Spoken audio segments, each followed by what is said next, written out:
Ассаламу алейкум ва рахматуллахи ва баракатух. Қадірменді көрермендер, бүгін біз қажылармен тасбих намазын оқығалы жатырмыз, иншалла.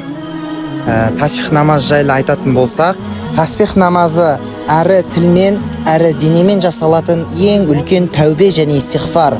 Сондықтан оның дәрежесі барлық истиғфардан жоғары. Пайғамбарымыз саллаллаху алейхи уассалам немере ағасы Аббасқа радиаллаху анху тасбих намаз жайлы былай дейді: аға, саған 10 түрлі күнәні кешіретін амал айтайын. Оны жасаған уақытта күнәларыңның алғашқысы және соңғысы, жаңасы мен ескісі, қателікпен немесе әдейі жасалғаны, кішісі яки үлкені, жасырыны мен ашығы кешіріледі. 4 ракағат намаз оқисың. Шамаң жетсе, бұл намазды күнде оқы.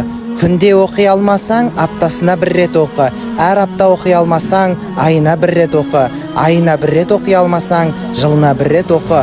Оны да жасай алмасаң, өміріңде 1 рет оқы деп пайғамбарымыз Мұхаммед Мұстафа саллаллаху алейхи уассалам бізге баян еткен. Сол себепті біз қажыларымызға әр күні тасбих намазын оқытуға тырысамыз. Пайғамбарымыз саллаллаху алейхи уассалам айтқандай, бұл намаздың бұл дүниеде және ақыретте берері өте көп.